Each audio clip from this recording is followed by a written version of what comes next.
Na ng impeachment yung isang grupong ulalo, mga madre, mga communist front organizations at ang kanilang tagapagsalita, akala nila makakapunto sila dito ay si none other than at ang reyna ng Saba mismo,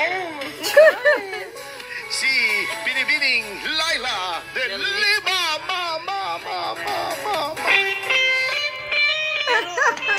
Jonel! Galing, Hindi, kasi ako nagtataka ako rin sa mga taong ito. Anong tinitingin-tingin itong si Yas dito? Suspicious ka dyan sa gilid. Pasilip-silip. Pasilip ka dyan nagbibigay ng tubig po. Anyway, akala nila manang jubes talaga. Sige. Ay, makakapunto sila. Kung si De Lima ang tagapagsalita nila, hindi ba nila alam kinamumuhian yan ng sambayanang Pilipino? Bakit ko nasabi? Hindi ko opinion to. Diba, incumbent senator yan, ang termino nyo ay hanggang 2022. Apo. Okay. Lumaban siya. Incumbent siya.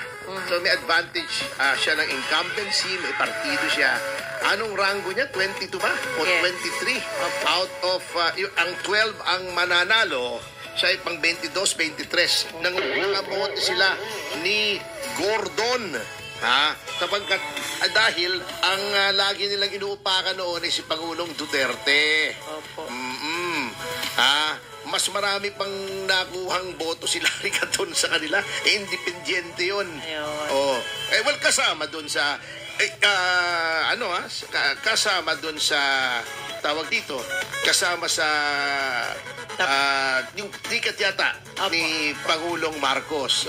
Pero sila incumbent.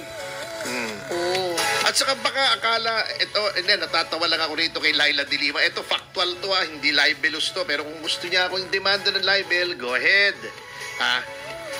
Ang lagi niyang pinangangalandakan, siya daw ay na-acquit na ng yung drug trafficking charges.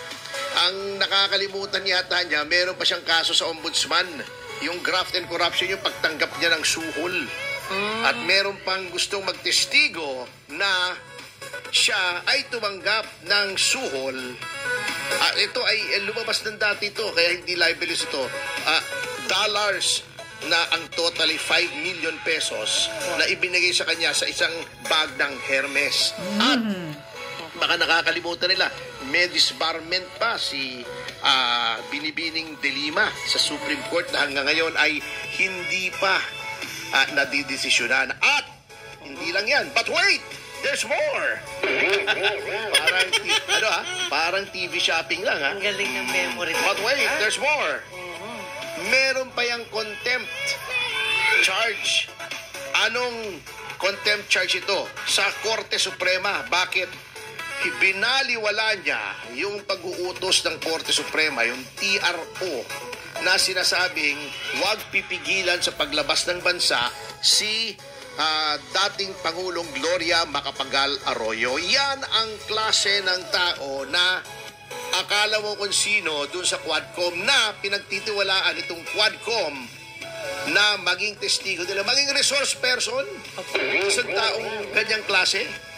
Tumamin siya na siya ay nakiapid sa may asawa.